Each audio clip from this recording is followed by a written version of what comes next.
Coming up to elections, one of the themes that residents have been talking about, it's been written in papers and so forth, is that while we live in a municipality that is fantastic at keeping the lights and water on, and the work they've done, the fires, just an example of what a great municipality they are at dealing with those sorts of things. But when it comes to things like social unrest and the social issues, there's been a lot of criticism that the DA is just not up to the task of doing that. What do you think? It's interesting that the criticism is that the DA is not up to the task, but I mean it's the issue that faces every municipality in South Africa where people are moving for opportunity.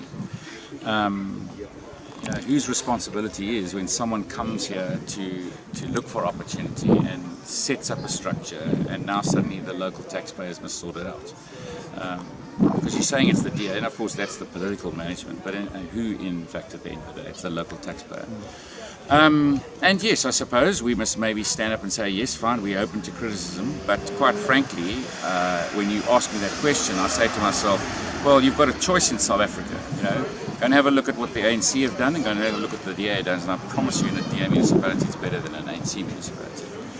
I would love to be in a space where we could say, actually look at this DA municipality. There's not one person who lives in an informal settlement. There's not one person who doesn't have a job. Well, that's what we strive towards. So sure, that's the judgment day is on voting day. That's what I'm doing at the moment, crisscrossing the province, saying this is what we've done for the last 10 years at a provincial level. I know your questions are more local level, but it's a provincial and national government election. Judge us on our track record. And there's a lot of work to be done. We've got serious work in education outcomes and health outcomes. The unrest and the criminal stuff that happens with it, I think that's actually our biggest challenge going forward, and that's why I've taken this post now. I'm now my baby is the economy and jobs, but I've taken this position when Dan became the mayor in Cape Town of community safety. I don't know if you've seen, but my challenges are that constitutionally I want the policing powers brought to a provincial level. We're the only democratically elected state or provincial government in the world that doesn't have a policing competency. That needs to change.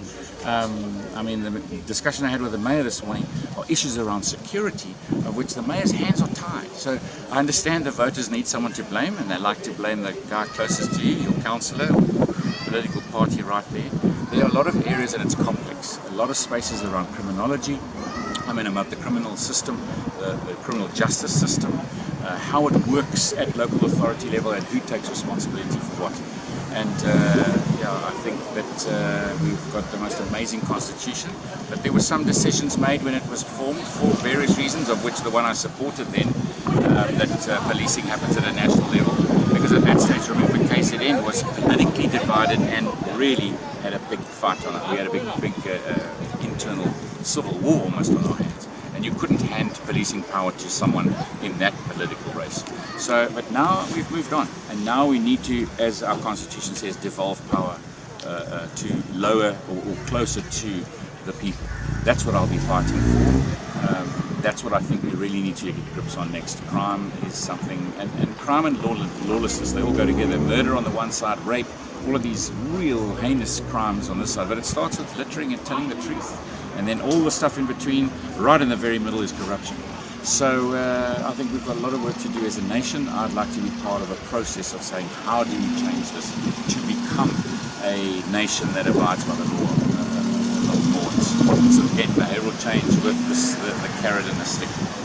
So, coming into elections on the national and provincial level, the DA's been in power here for about 10 years.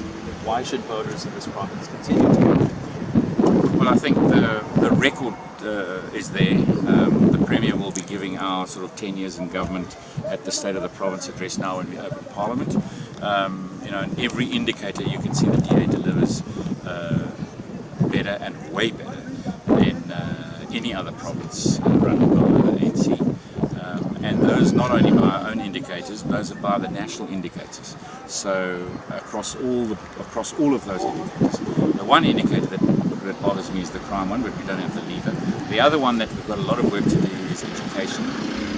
But of course we've in the last 10 years, the track record has changed it from 60% of our kids not making it to the end of matric now to 40%. We're not there yet.